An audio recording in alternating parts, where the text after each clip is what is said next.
Alright, ladies and gentlemen, what's going on? It is your man, Young Buck, also known as ZMoose12 on Twitter. Um, Guys over saying Lucci have me doing tape reviews now.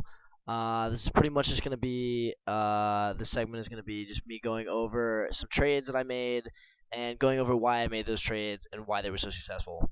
So today we're going to be going over checkpoint trade that I made last week, 10/17, so last Wednesday.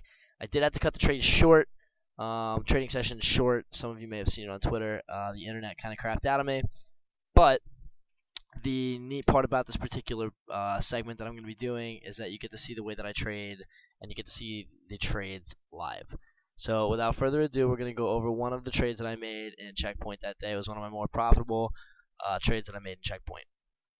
So the first thing that I just want to go over before I even start is what I was looking at prior to me actually looking to actually make a trade. And there were a couple things. 43 hole, so 43 even was a big level intraday thus far. And we can kind of see that here, here, and here. It had held 3 times already. It was holding clearly on the box, which is right here, and the chart itself, which is obvious here. And there was an obvious seller, and there was really, really good risk reward if it had broken above 43 with regard to my entry. The opening minute showed extreme weakness. As you can see, it went from 44.50 all the way down to 42. So it dropped $2.50 in the matter of about 5-10 minutes maybe. And it started to rally back up. A 43 was that resistance level that was holding. A low of day was established already, so the parameters were pretty much measured out as to where I was going to exit the trade. And this is something that I normally look for with regard to going into a trade. So the first thing we're going to point out is the time. It's 9:39. I will make my first trade at 9:39:20. You can already see that I'm down a little bit from the day. I made some poor decisions, and I was already eyeing this up to take a short.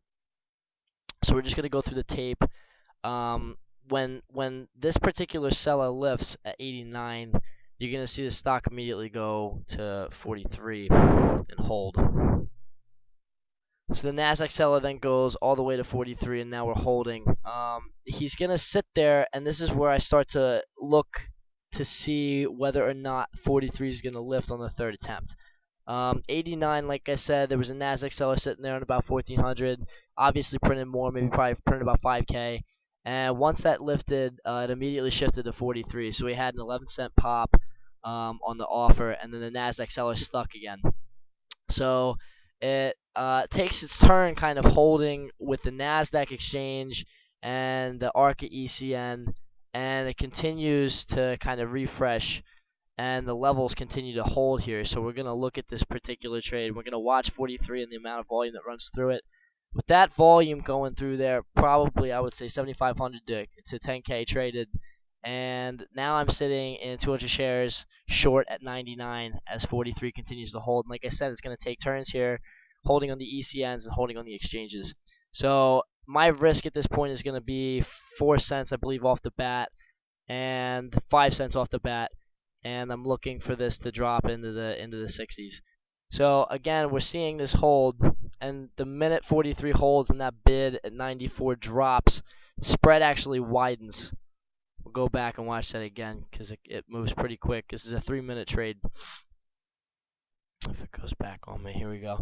So again, I'm short. 43 holds. The minute 94 drops, we're going to see the spread go from 3 cents to 13 cents almost immediately, and then tighten back up to where it should be and balance out the price at around 91.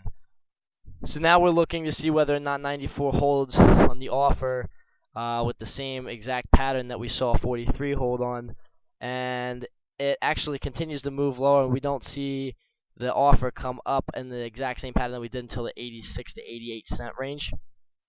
So we're going to continue to watch this. And it's right about here where 85 gets tested, and we start to see EdgeX now, as well as the Nasdaq starting to hold on that particular offer at 86. Now 86, and it kind of lifts a little bit, but it comes right back down, and that's kind of the sign of weakness that I'm looking for on this tape. And again, you can see very clearly on the chart that 43 is holding The volume also on those two little buy prints were not really that substantial with regard to the selling that happened after 43 lifted once, and the selling came back down for about 50 cents. So we're going to watch this at 86, and you're going to see it lift, but you're also going to see about 91 hold and sit back. But this NASDAQ seller is not going anywhere, and you're going to be able to see that. Like I said, a bunch of the ECNs are also taking turns, kind of holding these particular levels. And again, there we go, 90, and then it drops right back down, and then 85 is going to drop almost immediately. There's the size, 29, 28. UBS gets involved as well. And then you're going to see 85 blow out, and then we're going to go into the 60s.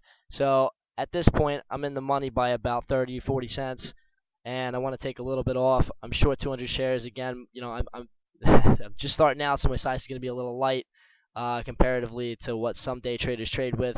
But again, like I said, I'm just starting out. So I'm going to be looking for this level to kind of hold, and we start to see 55 be that key level to hold. I decide to get out. There's still a seller on the tape, but this is actually a bad sell. This is a poor exit, and I like to reference here why it's a poor exit. I'm sorry, on the first lot, primarily because if we take a look at the SPY real quick, the SPY is currently holding at 145.60, and it held at around 65, 64 cents.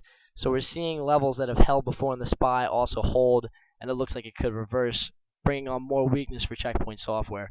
So I'm sitting here, I'm watching 55. When 55 drops out, we're going to see kind of 60s. It's going to do that fiddle thing that we saw, kind of what happened with regard to 90. It's going to pop up a little bit. NASDAQ seller is going to come back on the tape. 60 is going to drop. 55 is going to drop. And then we're going to see the stock almost drop into the 20s almost immediately. Again, this is a quick trade. A lot of selling at 63, 64. And we're going to see more size come through. Bid gets hit. There we go. ARK is sitting there. Now ARK is pretty much making the spread by 1 cent. The minute that spread blows out and 60 drops, we're going to see 55 drop and print a lot before it does. So we're just going to sit here and watch it. It does take a little bit of time. And by that, I mean a couple seconds. At this point, I'm pretty comfortable in this short position, seeing I'm about 30 cents, 40 cents in the money. And there you go, 60 drops, 55 starts getting tested, EdgeX drops down. There's also NASDAQ, a couple cents up. Now 56 is sitting there. Bam, look at that size. Let's go back. When we take a look at that, what happens there, the minute 55 drops, you see NASDAQ just drop an absolute load on the freaking offer. You're going to see 12K just show, and you're not going to see much of it print. But what you are going to see is the bid just completely drop out. NASDAQ continues to move lower, and now we're going to be in the 20 cent range in about 3, 4, 5 seconds. Just sort of chills out for a little bit, and then we're just going to see it continue to blow out. The ARK of 55 cent area was the one that was dropping, and now we're just going to see NASDAQ, the BATS, ECN, and the ARK ECN all just sort of take turns on the sell side. Bids keep getting hit, and you can kind of see 45's holding a little bit here. Like I said, BATS comes in on the sell side, right on the offer, and this is where you're going to start just seeing the whole stock just sort of fall apart. 30 cents, 20 cents, and just sort of keeps going. 42 is that area that I'm going to kind of watch because it's close to the low of day, and that should actually have been my first sell with a stop just above 50. That was a fairly large mistake that I made. I put in an order at 42.05. I get filled. Now I'm out. So taking a $15 neg for the first 2 trades of my day, turning into 117 bucks. It's not too bad for a 3-minute trade. But the main thing that you're going to want to watch here and pay attention to in the next couple seconds is the selling pattern change. So we see pretty much a dollar move on the $43 hold. Now we're sitting on the low of day, and the NASDAQ guy is still there. And this is why this continued to pique my interest, because I was waiting for that selling pattern to come back again. 6 lifts, 6 prints, actually a lot on the offer. 6 lifts, then we're going to see 10 come in, 10 cents kind of come in and start to hold a little bit. NASDAQ is now on the buy side. It's the first time we've seen that in a while. 10 prints a lot. ARCA gets on the sell side, sits on the offer for a little bit, prints, and watch what happens when 10 lifts. Immediately at 17. So that particular pattern that we were watching completely changes. Now the chart's different.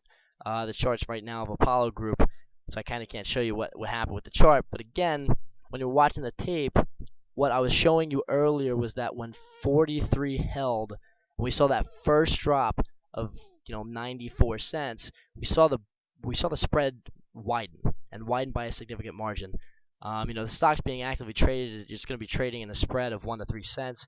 When you see the spread, when you see a bid or an offer drop out or lift, and you see that spread widen by about 10 cents, that's a key that's showing you that there is going to be weakness, and to watch what happens to the price when that spread actually tightens again. If the price comes back up, maybe it's not as weak as you think. But if the price goes down, like what we saw here with Checkpoint, that was kind of another key of mine that I was watching with regard to what was going to happen with its weakness. Again, we kind of use the chart as a supplement, but the main thing that we're going to be watching here is what's happening and the activity that's going on the box. It is very, very fast, but again, it just takes a lot of screen time to go over. So that is pretty much my trade review from last Wednesday. There will be plenty more where that comes from. Signing off, Young Buck.